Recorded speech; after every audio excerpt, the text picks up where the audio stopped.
बिस्मिल्लाहिर्रहमानिर्रहीम। CSS aspirants अस्सलामु अलैकुम। आज CSS PMS made easy series का पहला लेक्चर, जिसमें हम इंट्रोडक्टरी चीज़ें बताएंगे। सबसे पहले, why to go for this option of CSS। There are certain reasons because of which there are large number of educated youth that aspire for CSS। सबसे पहला, रिकग्निशन इन सोसाइटी है। दूसरा, you get a role in decision making. Number third, service delivery. There is a quotation by Imam Abu Hanifa Rahmatullah alayhi that there is no greater joy than the joy of seeing others happy. So a kind of accomplishment which you get after serving the people, ये एक source of player है बहुत सारे लोगों के लिए, और होना भी चाहिए, क्योंकि CSS में आके आपको मौका मिलता है कि आप दूसरों की ज़िंदगियों में फ़र्क डाल सकें। उसके बाद आपको जो मटेरियल पर्क्स एंड प्रिविलेजेस मिलते हैं वो भी एक फैक्टर है। मोबिलिटी, मोबिलिटी से मुराद हॉरिजॉन्टल मोबिलिटी भी है और वर्टिकल मोबिलिटी भी है। हॉरिजॉन्टल मोबिलिटी से मुराद ये है कि एक ही ग्रेड में, एक ही स्केल में मुख्तलिफ पोजीशन पे काम करना। जब आपकी जॉब डिस्क्रिप्शन भी चेंज हो जाती है और आप ऑल टुगेदर डिफरेंट काम करते हैं, उससे ये होता है कि आप डिफरेंट रोल में काम करते रहते हैं, डाइवर्सिफाइड एक्सपीरियंस आता है, और आप एक जगह पे काम करते हुए बोर नहीं होते। यानी आपकी जॉब डिस्क्रिप्शन जो है आपकी पोस्टिंग के साथ चेंज होती रहती है। और अगली चीज़ है सर्विस स्ट्रक्चर। सर्विस स्ट्रक्चर से सॉरी उसमें से जो वर्टिकल मोबिलिटी है उसका मतलब ये है कि आपकी जब प्रमोशन होती है, तो विद प्रमोशन आपके जब ग्रेड चेंज होते हैं तो उससे भी आपकी जॉब डिस्क्रिप्शन और अथॉरिटी और सुपरविजन में इजाफा होता है। Next is service structure. इसका मतलब ये है कि आपकी सर्विस रूल्स डिफाइंड होते हैं, आपकी प्रमोशन के रूल्स पता होते हैं, और ये भी डिसाइडेड होता है कि कितने सालों बाद प्रमोशन होगी, मोर और लेस। और इसमें सबसे अहम चीज़ ये है कि आपको सिक्योरिटी ऑफ जो सर्विस है वो हासिल होती है। अनलाइक प्राइवेट सेक्टर, आपको जो सजा जजा का प्रोसेस है वो बाकायदा रूल्स के तहत होता है, और उसमें ऐसा नहीं होता कि एक दिन वन फाइन मॉर्निंग कहा जाए कि you are not going to come to office again. CSS के मुख्तलिफ ये डायमेंशन हैं जिनके ऊपर हम बात करेंगे। इसमें तकरीबन तमाम चीज़ें, बेसिक चीज़ें कवर्ड हैं, और ये हम कोशिश करेंगे 2 से 3 लेक्चर में इसको कवर करने के लिए। जब ये इंट्रोडक्टरी लेक्चर मुकम्मल हो जाएगा तो फिर हम सिलेबस पे आएंगे और सिलेबस को कवर करने की कोशिश करेंगे इन लेक्चर्स में। सबसे पहले, अब जो है सब्जेक्ट सिलेक्शन बड़ा इंपॉर्टेंट है, रीडिंग है, फिर मेकिंग नोट्स है। उसके बाद फिर उस जो नोट्स आप बनाते हैं उसको मेमोराइज कैसे करना है, फिर उसमें सर्टन चीज़ें हैं जैसे मैप्स हैं, फ्लो चार्ट हैं, वो कैसे बनाने हैं, क्यों बनाने हैं। फिर उसमें थिंकिंग है, critical thinking, brainstorming, writing practice है, टेस्ट, टाइम मैनेजमेंट, और पेपर जब आपने देना है तो उसकी प्रेजेंटेशन कैसी होनी चाहिए। तो इन एस्पेक्ट के ऊपर हम बात करेंगे। इनिशियली हम इसको इस तरीके से लेते हैं कि हम पहले रीडिंग पे बात कर लेते हैं। याद रखिएगा कि सबसे अहम चीज़ जो है वो CSS में या किसी भी कंपैरेटिव एग्जामिनेशन में रीडिंग है। आपका रीडिंग का टेम्परामेंट होना बहुत ज़रूरी है। रीडिंग को हॉबी बना लें, अगर आपकी हॉबी है तो बहुत अच्छी बात है, वरना इसको हॉबी बना लें, और उस रीडिंग मटेरियल को पढ़ने की हॉबी जो कि रेलेवेंट है, ना कि, क्योंकि बहुत सारा जो रीडिंग मटेरियल होता है रेलेवेंट इरेलेवेंट, तो आपको ये डिसाइड करना होता है कि आपने पढ़ना क्या है और कितना रेलेवेंट पढ़ना है।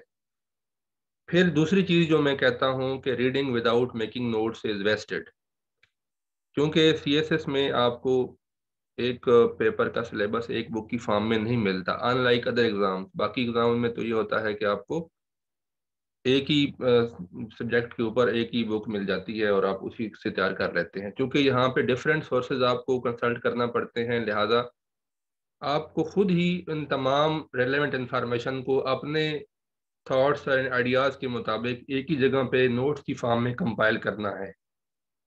और ये रिकमेंडेड है कि आप अपने नोट्स खुद बनाएं।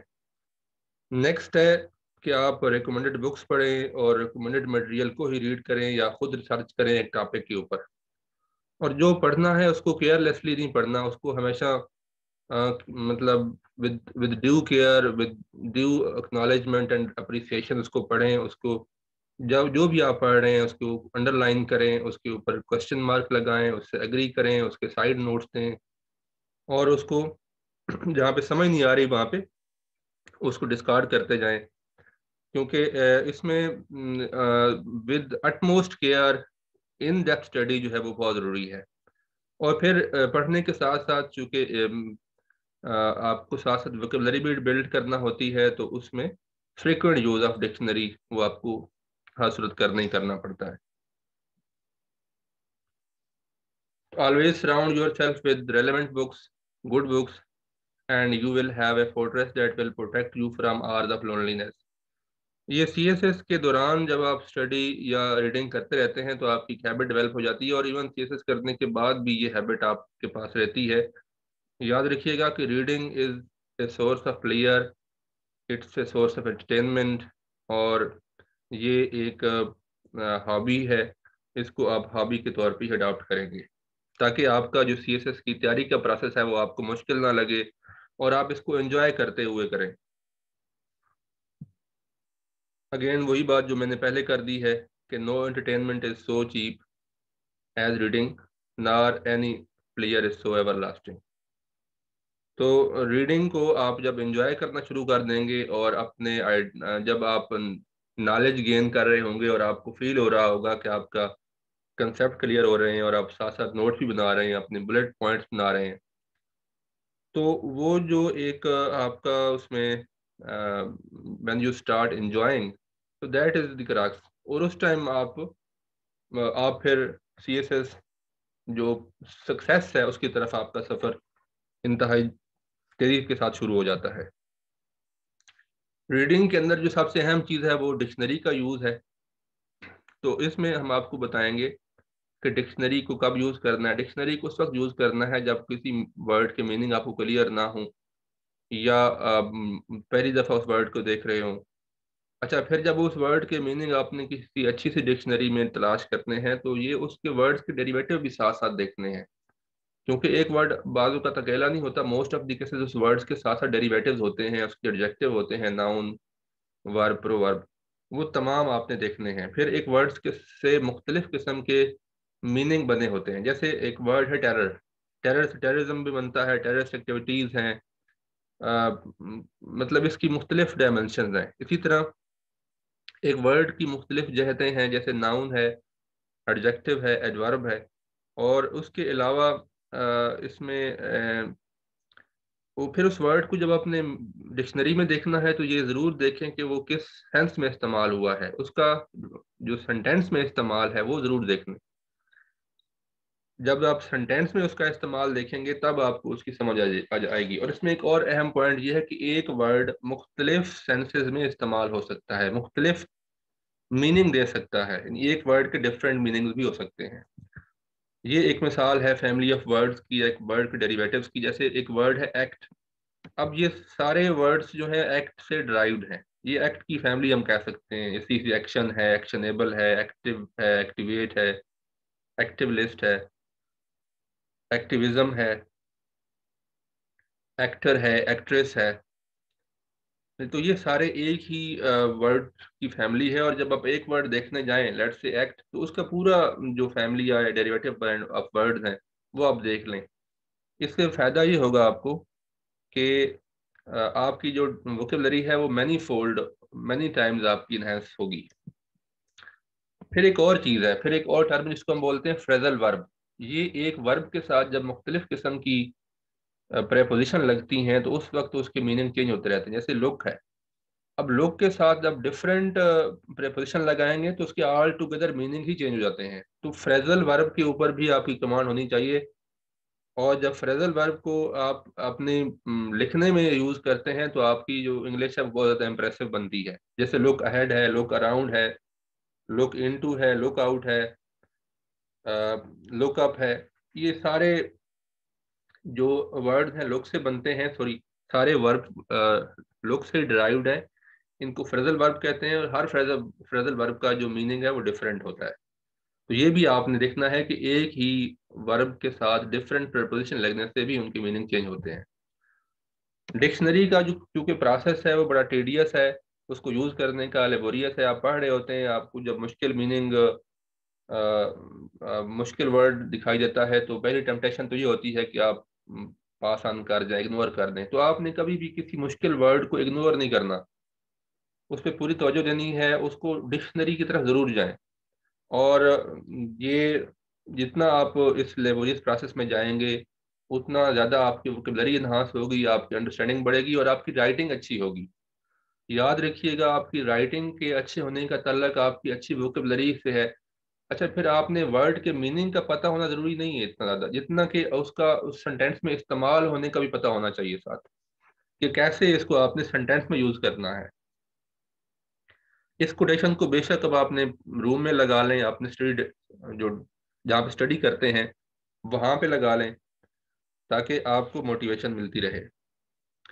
अब हम आते हैं कि आपने ये कैसे सिलेक्ट करना है, कौन सा स्टडी मटेरियल आपका जो है वो रेलेवेंट है, कौन सा नहीं है। तो उसके लिए आपके पास दो पैमाने हैं। एक है एफपीएससी का सिलेबस, जो आपको हेल्प करता है कि ब्रॉडर एस्पेक्ट के ऊपर आपको गाइडलाइन देता है कि कौन से टॉपिक हैं। दूसरा है पास्ट पेपर्स, जो आपको नैरो उसकी जहतें जो नैरो एस्पेक्ट्स हैं उनके बारे में आपको गाइडलाइन देते हैं। मसलन मैं आपको एक मिसाल देता हूँ कि करंट अफेयर का जो पहला सिलेबस, जो पहला टॉपिक है वो है Pakistan domestic political social and economic affairs. ये उसका पहला टॉपिक है। अब हमें ये कैसे पता चलेगा कि कौन कौन से पॉलिटिकल इश्यूज जो हैं वो इसमें आते हैं, कौन कौन से इसमें इकोनॉमिक इश्यूज आते हैं, कौन कौन से इसमें सोशल इश्यूज आते हैं। तो जब आप पास्ट पेपर्स को देखेंगे करंट अफेयर्स के, तो उसमें एक क्वेश्चन आया हुआ था 2021 में अलमन, क्रिएशन ऑफ न्यू प्रोविंसेस के बारे में। अब ये प्योरली पाकिस्तान का इंटरनल पॉलिटिकल इशू है। तो आपको ये आइडिया हो गया कि क्रिएशन ऑफ प्रोविंसेस जो है ये पॉलिटिकल इश्यूज में आता है। इसी तरह इकोनॉमिक इश्यूज हैं, इन्फ्लेशन है, और इसी तरह सोशल इश्यूज हैं। तो वो जब सबका पेपर देखते हैं तो आपको ये आइडिया होता रहेगा कि एक जो ब्रॉडर आउटलाइन है उसके नीचे कौन कौन से टॉपिक्स आते हैं, और फिर जब आप स्टडी करेंगे तो आप इन फिल्टर्स के तहत करेंगे कि ये मेरे लिए रेलेवेंट है। तो पुराने पेपर्स की रोशनी में, पास्ट पेपर्स की रोशनी में। और इससे बेहतर, सबसे बेहतर ये होगा कि आप अपने पास एक पेपर लें, उसके ऊपर लिखें let's say Pakistan political issues, नीचे आप पाकिस्तान के जितने भी पॉलिटिकल इश्यूज हैं उसके बारे में जितने भी क्वेश्चन आए हुए हैं उनको नीचे ही लिखते जाएं, एक हेडिंग के नीचे, उसी हेडिंग के नीचे। तो उससे ये होगा कि आपको पॉलिटिकल इश्यूज जितने भी इंपॉर्टेंट हैं वो आपको आपके एक पेपर पे मिल जाएंगे इन दी लाइट ऑफ पास्ट पेपर्स। और फिर आप नेक्स्ट जो स्टडी करेंगे उनकी उनके उनके जवाबात, उनकी जो असाइनमेंट आप ये रखें कि उनके आपने उन क्वेश्चन के जवाबात आपने सर्च करते हैं और उनकी रिसर्च करनी है।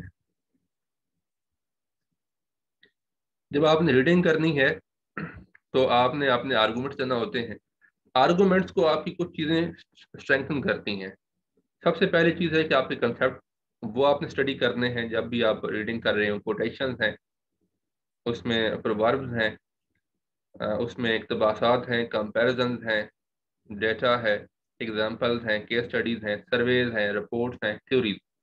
ये वो चीजें हैं जो आपके आर्गूमेंट को स्ट्रेंथन करती हैं। अगर आपका आर्गूमेंट बैक्ड नहीं है by reasons and logical logical reasons, तो वो आर्गूमेंट जो है उसकी उसका वेटेज नहीं होता। जब भी आपने कोई अपना आर्गूमेंट बिल्ड करना है तो आपने उसको सपोर्ट करना है इन फैक्टर्स के साथ। मतलब आप ये कहते हैं कि पाकिस्तान में करप्शन जो है वो ओवर द ईयर्स बढ़ रही है, तो आप फिर उसमें ट्रांसपेरेंसी इंटरनेशनल का जो सीपीआई है, जो करप्शन परसेप्शन इंडेक्स है, उसको कोट करेंगे कि उसमें पाकिस्तान का जो नंबर है आउट ऑफ जितने भी कंट्रीज है उसमें 124th है। और पिछले साल ये इतना था, उससे पिछले साल ये इतने नंबर पे था। तो अब इससे साबित ये होता है कि पाकिस्तान में जो करप्शन का लेवल है वो बढ़ रहा है। तो जब आप अपनी बात को किसी अथेंटिक सोर्स के साथ टैली करते हैं, सपोर्ट करते हैं, तो उसमें वेट बनता है आपकी बात में, और आपकी बात जो है वो आगे फिर आपका एग्जामिनर जो है उसको एक्नॉलेज करता है। तो ये जब भी आपने रीडिंग करनी है, इन पॉइंट्स पे आपने जरूर तवज्जो देनी है।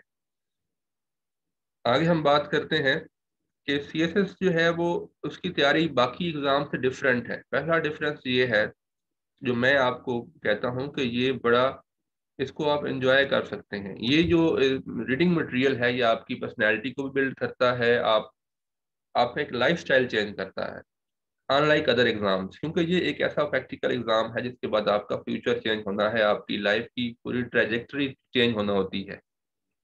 तो be motivated and inspired for this exam, और इसका जो स्टडी फेज है, प्रिपरेशन फेज है, इसको एंजॉय करके आप आगे चलें, और इसको एक लाइबिलिटी या फटीक के तौर पे ना लें, बल्कि इसको एक लाइफ चेंजिंग अपॉर्चुनिटी के तौर पे लें। दूसरा फर्क ये है कि आपको इसमें जो रीडिंग करना पड़ती है वो डिफरेंट सोर्सेज से करना पड़ती है, एक बुक में रीडिंग आपको मटेरियल नहीं मिलता। तो इससे भी आपकी जो एनालिटिकल स्किल्स हैं, आपकी नोट्स मेकिंग स्किल्स हैं, आपकी राइटिंग स्किल्स हैं, वो बड़ी शार्प होती हैं। तीसरी चीज़ ये है कि इसमें हो सकता है कि आपको ऐसे जवाब अटैम्प्ट करना पड़े जो आप पेपर में जाके खुद अपने नॉलेज को इम्प्रोवाइज करके कर रहे हो। मतलब आप, हो सकता है कि आपका पेपर का जो आप अटेम्प्ट कर रहे हैं 80% ऐसा उसमें कंटेंट हो जो आपको खुद लिखना पड़े अपनी तरफ, सेल्फ राइटिंग जो है वो करना पड़ती है, क्योंकि आप प्रिडिक्ट नहीं कर सकते कि कौन सा क्वेश्चन आएगा। टॉपिक्स के बारे में आपकी तैयारी होती है, अब एक टॉपिक के किस फैक्टर के बारे में वो पूछेंगे, ये आपको प्रिडिक्शन नहीं होती। फिर आपको वहां पे अपना जो रीडिंग, जो आपके माइंड में नॉलेज होता है, उसको आप इम्प्रोवाइज करते हैं, उसको आप अरेंज करते हैं, और उसी की बुनियाद पे आप आर्गूमेंट देते हैं। तो इस चीज के लिए जो हमने बात की है, आपको अपना जो हम बात करते हैं ह्यूमन माइंड, उसके पोटेंशियल को टेप करना चाहिए, आपको थिंकिंग की आदत डालनी चाहिए, क्रिटिकल थिंकिंग की, और अपने नोट्स खुद बनाएं। अब हम इसमें ये बात करेंगे कि आपका जो ह्यूमन ह्यूमन माइंड है, उसका पोटेंशियल बड़ा अनलिमिटेड है, उसको कैसे टेप करना है उसके बारे में भी हम बात करेंगे। जैसे कि हमने बात की कि रेलेवेंस की, तो रेलेवेंस आपको ये बताती है कि आपको क्या चीज़ पढ़नी है। मैं ये बात कहता हूँ कि CSS preparation is an art which lies in knowing what to read and more importantly what not to read. क्योंकि एक, फॉर एग्जांपल, एक टॉपिक है ग्लोबलाइजेशन। ग्लोबलाइजेशन के बारे में इतना मटेरियल पड़ा हुआ है कि आप इसके ऊपर अगर स्टडी करते रहें तो आपका साल गुजर जाएंगे, लेकिन आपका मटेरियल या बुक्स इसके ऊपर ख़त्म नहीं होंगी। तो लिहाजा आपको जब पता हो कि आपने एक टॉपिक को कितना और किस लेवल तक तैयार करना है, तो आप एक खास स्टडी के बाद, एक खास शर्त के बाद, आप उसमें कहते हैं कि now it's enough, now move, it's time to move to the next topic. तो ये बहुत ज़रूरी है कि आप अपनी लिमिट्स साथ साथ सेट करें कि कब आपने एक टॉपिक के ऊपर रिसर्च खत्म कर देनी है, और कितना इन डेप्थ जाना है। यानी अगर हम इसमें लिमिट ना लगाएं तो हमारा जो टाइम है वो एक ही टॉपिक को तैयार करने में कंज्यूम हो जाए। हमने ह्यूमन माइंड के पोटेंशियल के ऊपर जो पहले बात की, इन्फिनिट है, इसमें जो आप सोचते हैं, ये थ्योरीज हैं मुख्तलिफ किस्म की, कि वो आप सोचते हैं और बिलीव करते हैं, वो हासिल कर लेते हैं। तो सीएसएस के लिए भी ज़रूरी है कि आप ये अपने माइंड में रखें कि you can do it, believe in the power of your mind. आपके जो माइंड की प्रॉब्लम सॉल्विंग कैपेसिटी है वो बहुत ज़्यादा है। और जैसे वो एक ईडीएम है, अलादीन लैम्प, आपका माइंड आपके लिए अलादीन लैम्प है, जो कि जिसके पास आपके सवालों के तमाम जवाब होते हैं। तो हम आने वाली नेक्स्ट वीडियो में ब्रेन स्टार्मिंग के ऊपर बात करेंगे। ब्रेन स्टार्मिंग को डिफाइन करते हुए हम बताएंगे कि ब्रेन स्टार्मिंग करनी कैसे है, और इसकी मुख्तलिफ इससे मुतल्लिका जो कंसेप्ट हैं उनको बयान करेंगे। जितना रीडिंग इम्पॉर्टेंट है, उतना ही ब्रेन स्टार्मिंग इम्पॉर्टेंट है। तो इंशाल्लाह आपसे मिलते हैं अपनी नेक्स्ट वीडियो में।